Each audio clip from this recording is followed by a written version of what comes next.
નમસ્કાર મિત્રો, આજે આપણે સ્વાધ્યાય 1 ગણ અને એને અંદર પહેલો પ્રશ્ન જોઈશું કે નીચે આપેલા ગણો પૈકી કયા ગણ આપેલ ગણો પૈકી કયા ગણના ઉપગણ છે તે નક્કી કરો। હવે અહીંયા ચાર ગણો આપેલા છે મિત્રો।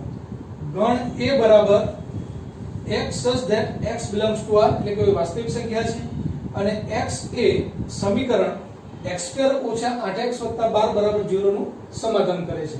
અહીંયા જે ગણ a આપેલો છે મિત્રો ગુણધર્મ રીતના આપેલો છે એટલે એમાં કયા ઘટકો આવે યાદી રીતે આપણે પહેલા એને મેળવવું પડશે।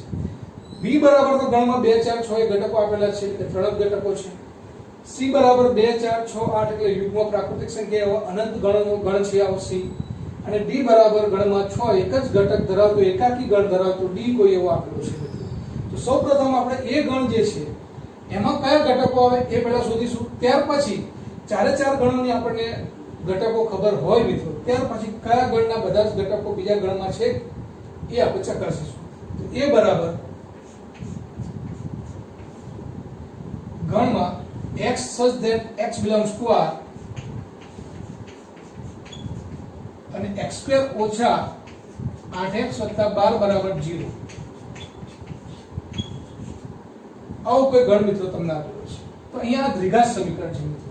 તો દ્વિઘાત સમીકરણની અંદર x2 - 8x + 12 0 ના અવયવ પાડીશું મિત્રો। આપણે 12 ના એવા અવયવ પાડીશું કે જેથી ગુણાકાર 12 થાય મિત્રો અને સરવાળો કે બાદબાકી 8 થવો જોઈએ। તો 6 × 12 થશે મિત્રો। તો આના અવયવ શું પડશે? x2 - 6x - 2x - 6x - 2x - 8x મિત્રો + 12 0 એટલે કે ત્રણ પદના કેટલા પદ કરે મિત્રો મેં 4 અવયવ પાડવાનો આપ ધોરણ 7 માંથી મિત્રો શીખો છો। તો અહીંયા આ રીતના આપણે દ્વિઘાત સમીકરણના અવયવ પાડવાના છે। આ બંનેમાંથી સામાન્ય કાઢવાનું છે। તો x કોમન નીકળશે મિત્રો x - 6 બંનેમાંથી ઓછા કોમન નીકળશે મિત્રો -2 અહીંયા જે પદ હોય ત્રીજું એની આગળ જે નિશાની હોય એ મિત્રો નીકળશે। તો x માંથી 2 બહાર નીકળે છે મિત્રો કોમન એટલે કે x અને 12 જે છે મિત્રો +12 છે પણ આગળ જે છે સામાન્ય -2 કાઢે છે। તો -2 × -100 કરો મિત્રો તો +12 થાય એટલે જ્યારે નિશાની માઈનસ ની નીકળશે અહીંયા ત્યારે ચોથું પદ વધતા હોય તો ઓછા થઈ જાય મિત્રો બરાબર 0। therefore x - 6 એક કૌંસ આવ્યો અને બીજો કૌંસ આવ્યો x - 2 બરાબર 0 માટે x બે કૌંસોનો ગુણાકાર 0 ક્યારે હોઈ શકે મિત્રો?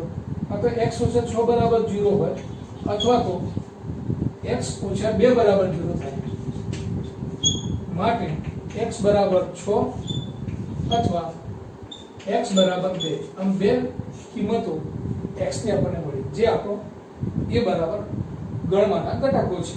તો a બરાબર ઘટકોની સંખ્યા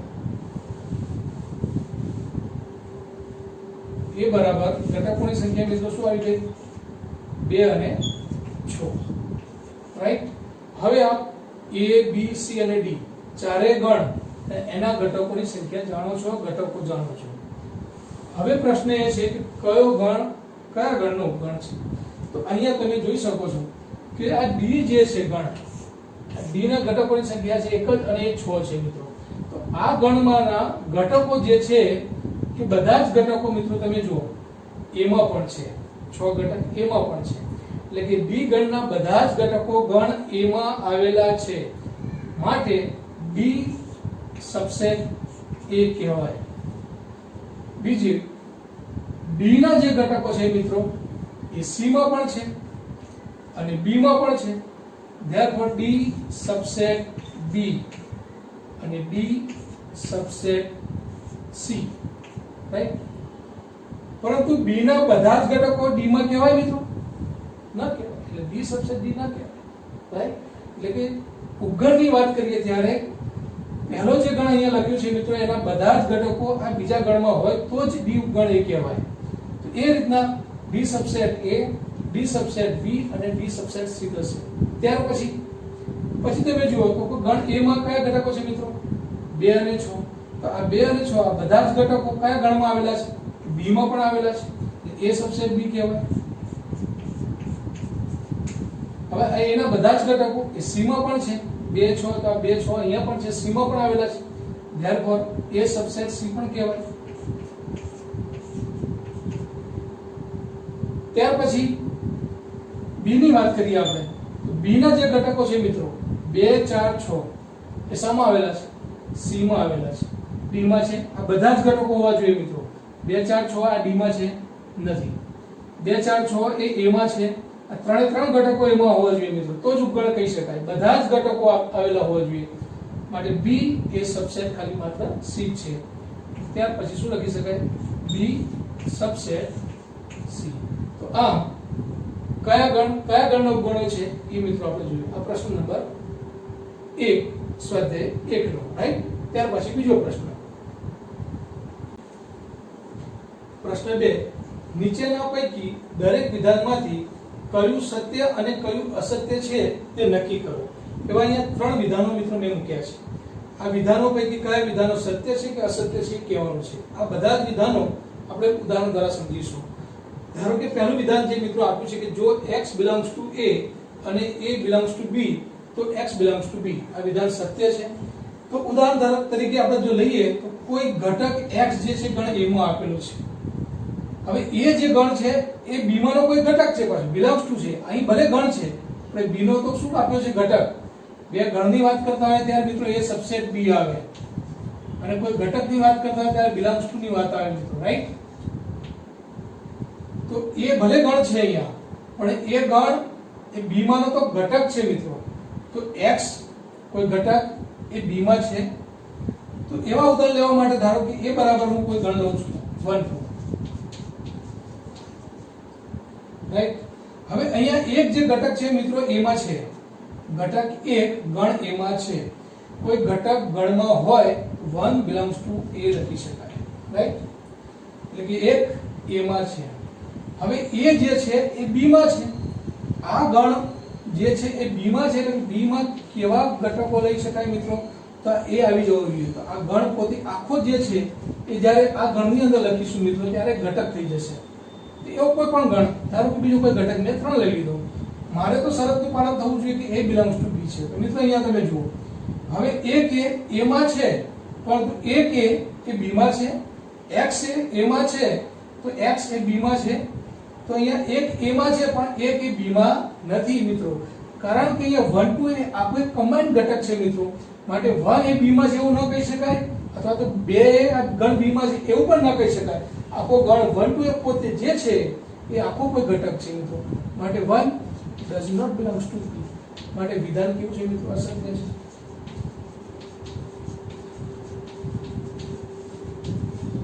આમ કોઈ ગણ અને એના જ્યારે ઉપગણોની વાત કરીએ મિત્રો, ધારો કે કોઈ a બરાબર 1 2 આપેલા છે મિત્રો, તો અહીંયા ગણ a ની અંદર 1 અને 2 બે ઘટકો છે મિત્રો. પરંતુ આને ધારો કે કોઈ ઉપગણો લઈએ આપણે 5 અને 4 ઉપગણો થાય મિત્રો. કોઈ પણ ગણનો ઉપગણ 5 તો છે. 5 સબસેટ a, કોઈ પણ ગણ માટે એક ઉપગણ 5 તો છે મિત્રો. એટલે 5 સબસેટ a પણ કહી શકાય. પછી a સબસેટ a પોતે પોતાનો ઉપગણ તો હોય ને હોય જ મિત્રો. તો 5 સબસેટ a પણ કહી શકાય, a સબસેટ a પણ કહી શકાય. a ના 4 ઉપગણો છે મિત્રો. કયા કયા? તો કોઈ પણ ગણને એક ઉપગણ 5 તો છે, પછી પોતે, ત્યાર પછી 2 અને પછી પોતે ગણ જે છે.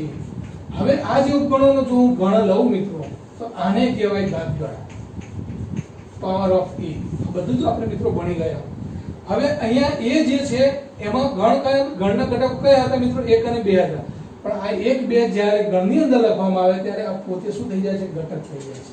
આ એક ઘટક કહેવાય મિત્રો જ્યારે ગણમાં લખ્યું હોય ત્યારે.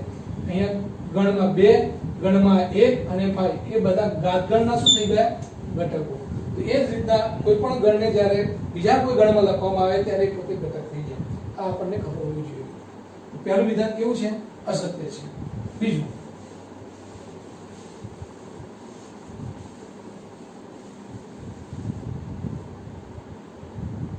જો a સબસેટ b આ શરત છે અને b belongs to c, તો a belongs to c થાય. તો a સબસેટ b a ના તમામ ઘટકો b માં હોય એવો કોઈ ગણ લેવાનો છે મિત્રો. આ શરતનું પાલન થાય એવા બે ગણ લઈએ આપણે. a બરાબર શું લઈશું? ધારો કે 1 2 લઈએ. તો 1 2 એ કોઈ b માં આવેલા છે, તો b બરાબર કયો ગણ લઈશું આપણે? 1 2 3. તો a ના બધા જ સભ્યો એ ગણ b માં આવેલા છે, એટલે કે a સબસેટ b થાય. એવો કોઈ એ ગણ અને બી ગણ મેં લીધો છે મિત્રો.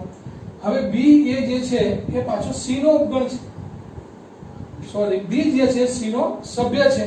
તો આ બી જે છે ગણ એ સી નો સભ્ય બતાવવા માટે સી મારે કેવો લેવો પડશે મિત્રો?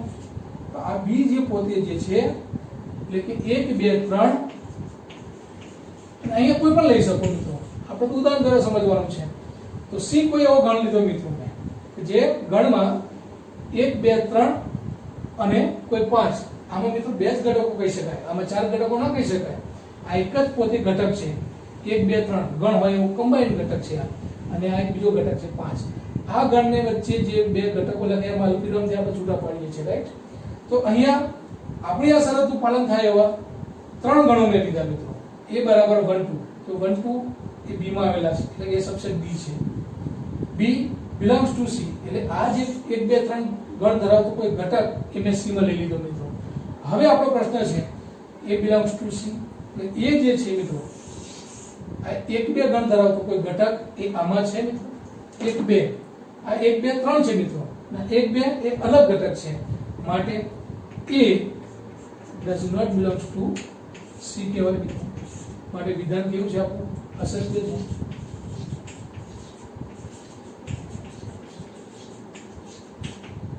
રાઈટ? અહીંયા 1 2 3 હોવો જોઈએ મિત્રો, તો જ એનો ઘટક કહેવાય. પણ 1 2 એ c માં આવેલો નથી. ત્યાર પછી ત્રીજો પ્રશ્ન છે મિત્રો,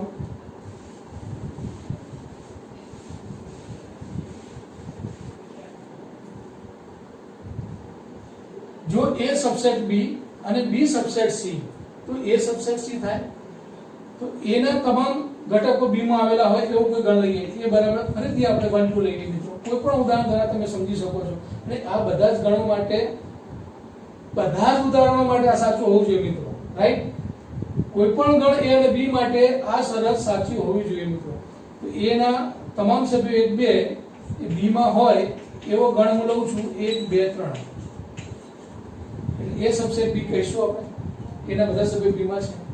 b સબસેટ c એ પણ આપેલું છે મિત્રો, એટલે b ના બધા સભ્યો c માં હોય એવા ગણ આપ્યા છે મિત્રો. જો અહીંયા ગણ અને આ પણ ગણ છે. c એવો કોઈ ગણ છે કે જેમાં b ના બધા જ સભ્યો આવી જાય છે. b ના બધા સભ્યો 1 2 3 એ આમાં આવી જાય છે c માં, માટે એ સબસેટ b છે મિત્રો. b સબસેટ c છે. તો હવે એ સબસેટ c કહેવાય. એ ના બધા જ સભ્યો c માં છે મિત્રો. જુઓ એના કેટલા સભ્યો છે? 1 અને 2. c માં કયા સભ્યો છે? 1 2 3 4. એનો અર્થ 1 અને 2 એ ઘટક પણ c માં આવી જાય છે મિત્રો, માટે એ સબસેટ c કહેવાય. એ સબસેટ c છે અને વિધાન સત્ય છે, રાઈટ?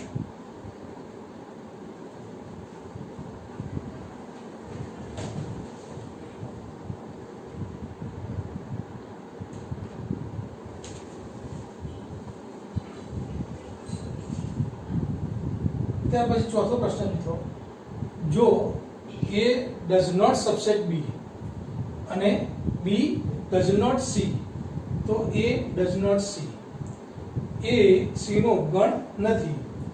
તો અહીંયા જે પરિણામ આપણે સાબિત કરવાનું છે એમાં આ શરત છે મિત્રો કે ગણ a b નો ઉપગણ નથી, b એ c નો ઉપગણ નથી, તો a એ ઉપગણ c નથી. વિધાન સત્ય છે કે અસત્ય છે? તો આપણે જોઈએ ચોથો પ્રશ્ન. એ બરાબર ધારો કે કોઈ ગણ લઈએ મિત્રો આપણે 1 2 3.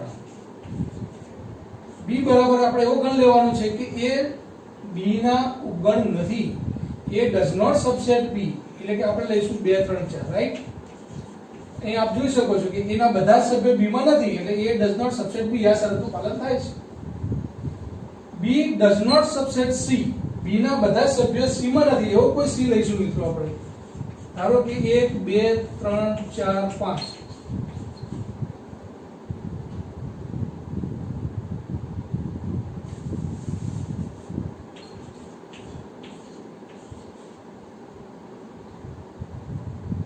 અહીંયા એવો ગણ લીધો આપણે મિત્રો, a બરાબર ગણમાં 1 2 3, b બરાબર ગણમાં લીધા આપણે 2 3 4. એટલે a does not subset b, b does not subset c બતાવવાનો છે. એટલે b ના બધા સભ્યો c માં ના હોય એવો ગણ મેં લઈ લીધો મિત્રો 1 2 3 5 6. એટલે કે b ના બધા સભ્યો 2 3 4 એ મિત્રો આમાં નથી, તમે જોઈ શકો છો. તો આવા કોઈ પણ ગણ a b અને c આપણે લઈશું મિત્રો તો આપણે આ બે શરતોનું પાલન થાય છે. હવે તમે મને કહી શકો છો કે એના બધા સભ્યો c માં છે કે નથી? તો એના બધા સભ્યો એટલે કે 1 2 3 એ ગણ c માં આવેલા છે. તો અહીંયા તો શું થયું? એ સબસેટ c થયું. માટે વિધાન શું આપ્યું હતું? A does not subset c. એ વિધાન કેવું છે? અસત્ય છે. હવે ઘણા વિદ્યાર્થીઓ પ્રશ્ન પૂછે છે કે સાહેબ a b તમે આ ગણ લીધા, હવે c બરાબર ધારો કે તમે 3 4 5 લો મિત્રો. ધારો કે આ નથી લેતા આપણે. a બરાબર ગણમાં 1 2 3, b માં 2 3 4 અને c માં 3 4 5 લીધા. એટલે કે a does not subset b છે, b does not subset c છે, b ના બધા સભ્યો c માં પણ નથી, તો a does not subset c થાય છે મિત્રો. પરંતુ અહીંયા જે આપણું વિધાન છે એ કોઈ પણ એક ગણ એવા પણ લઈએ આપણે કે આ શરતનું પાલન ન થાય તો વિધાન અસત્ય કહેવાય. સમજી લો, બધા જ ગણ માટે કદાચ થાય પણ કોઈ એવા abc ગણ હું મેં તમને હાલ બતાવ્યા એના માટે પણ જો આ વિધાન સાચું ન હોય તો એ વિધાન અસત્ય જ કહી શકાય, એને સત્ય ક્યારે ન કહી શકાય. માટે a b અને આમ c જો લેવામાં આવે તો આ વિધાન તમને સત્ય દેખાય, પરંતુ મેં તમને જે બતાવ્યા a b c એના માટે વિધાન કેવું છે? અસત્ય છે. તો કોઈ પણ એક એવું ઉદાહરણ તમે લઈ લો કે આ વિધાન અસત્ય છે એ તમે બતાવી શકો છો, રાઈટ? માટે વિધાન બધા જ માટે સાચું હોવું જોઈએ.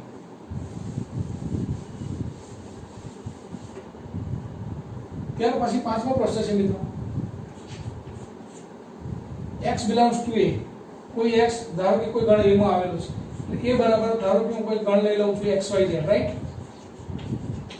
તો કહી શકાય કે x ઘટક a માં આવેલો છે. તમે તે ઉદાહરણ લઈ શકો મિત્રો. તમે x belongs to a કહી શકાય. ચલો, x belongs to a હોય એવું કોઈ ગણ મેં લઈ લીધો મિત્રો x y z. a does not subset b. a ના બધા સભ્યો b માં ના હોય તેવો કોઈ ગણ b લઉં છું. b હું લઈ લઉં છું મિત્રો. અહીંયા જુઓ 1 2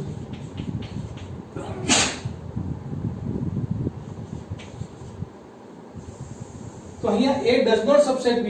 a ના બધા સભ્યો b માં પણ નથી. તો x એ b માં છે, અને x એ b માં નથી મિત્રો, રાઈટ? b માં નથી મિત્રો, તો x does not belongs to b. તો અહીંયા આપ્યું તો x belongs to b.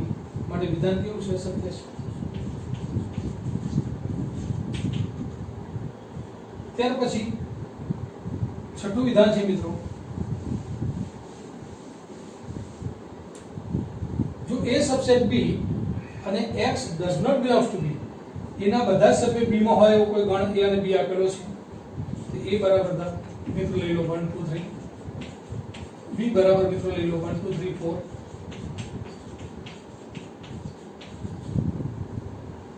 એના બધા સભ્યો b માં આવેલા છે.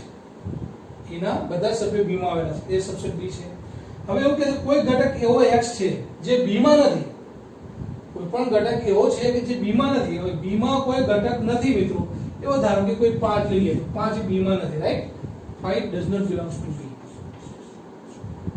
તે 5 a માં હશે નહીં હોય. જો a સબસેટ b છે એના બધા સભ્યો તો b માં આવેલા છે. હવે કોઈ ઘટક જો b માં જ નહીં હોય તો a માં ક્યાંથી હશે?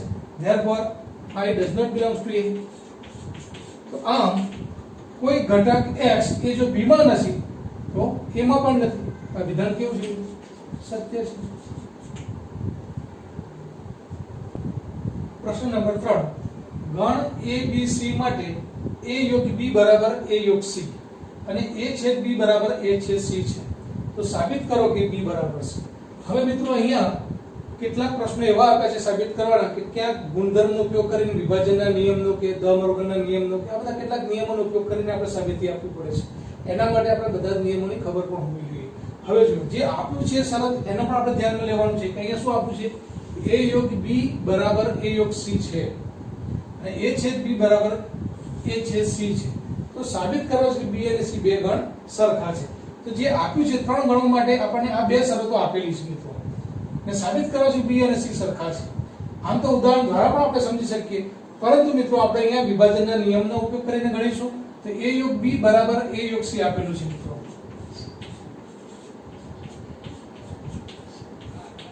હવે બંને બાજુ આપણે મિત્રો છેદ લઈએ a યોગ b છેદ b બંને બાજુ આ બંને પરિણામ સરખા છે તો બંને બાજુ કોઈ પણ પ્રક્રિયા સરખી કરવામાં આવે તો પરિણામમાં કોઈ ફેર ન પડે એ બરાબરના બરાબર જ રહે મિત્રો તો a યોગ b છેદ b તો અહીંયા પણ a યોગ c છેદ b લઈ શકાય હવે a યોગ b એટલે ગણ a માં હોય અથવા ગણ b માં હોય એવા તમામ ઘટકોથી બનતો ગણ છે મિત્રો a યોગ b જેમાં a ના પણ સભ્યો હશે અને b ના પણ સભ્યો હશે એવો કોઈ ગણ છે a યોગ b એનો જો b ગણ સાથે છેદ લેવામાં આવે તો બંનેમાં હોય એવો કઈ ઘટક આવશે મિત્રો b ના જ આવશે અને a યોગ b છેદ b બરાબર શું લખી શકાય b અને ઉદાહરણ દ્વારા સમજવાની જરૂર હોય તો મિત્રો જોઈ લઈએ આપણે a બરાબર ધારો કે 1 2 b બરાબર ધારો કે 2 3 4 a યોગ b શું થાય મિત્રો a યોગ b 1 2 3 4 રાઈટ a યોગ b ગણ a માં હોય અથવા ગણ b માં હોય તમામ ઘટકો 1 2 3 4 આવશે મિત્રો હવે આ a યોગ b નો b સાથે છેદ લેવામાં આવે b સાથે છેદ લેવામાં આવે આ બંનેમાં હોય એવા ઘટકો જો મિત્રો કયા હશે 2 3 4 એટલે પોતે ગણ b જ છે મિત્રો આ ગણનો કોઈ છેદ a સાથે લેવામાં આવે તો પાછું એ જ આવે મિત્રો તો આ આપણને ખબર હોવી જોઈએ બધી કે a યોગ b નો b સાથે છેદ ધ્યારપર b એટલે કે આ પરિણામ મળી ગયું b મિત્રો હવે આ યોગનું છેદ પર વિભાજન છે મિત્રો યોગનું છેદ પર છેદનું યોગ પર આ રીતના બે વિભાજનના નિયમો મેં મિત્રો આપને લખાવ્યા તો આ છેદનું યોગ પર વિભાજન છે મિત્રો તો a યોગ c છેદ b બરાબર શું લખી શકાય a છેદ b યોગ c છેદ b અથવા તો b છેદ c છેદનું યોગ પર વિભાજન a છેદ b યોગ c છેદ b અથવા તો b છેદ c કો અથવા તો c છેદ b કો બંને સરખું છે મિત્રો તો રાઈટ આના પછી આ પરિણામ આવી શકે હવે b બરાબર a છેદ b હવે a છેદ b બરાબર તો શું આપ્યું તમને મિત્રો a છેદ c આપેલા છે તો a છેદ b ની જગ્યાએ હું શું લખીશ a છેદ c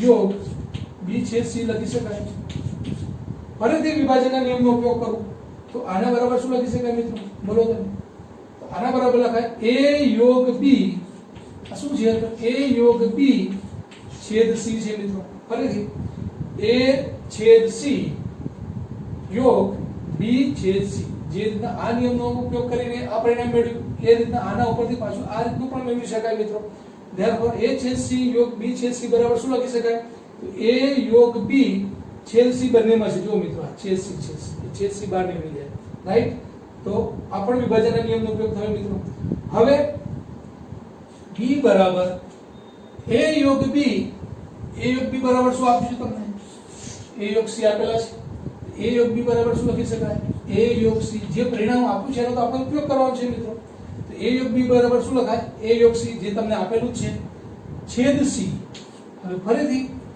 a યોગ c એટલે ગણ a માં હોય અથવા ગણ c માં હોય એવા તમામ ઘટકોથી બનતો ગણ છે a યોગ c અને એનો c સાથે છેદ લેવામાં આવે તો ઓબવિયસ મિત્રો શું મળે c જ મળે ધેરફોર b બરાબર c રાઈટ તો આ b બરાબર c પરિણામ આપણે સાબિત કર્યું ધન્યવાદ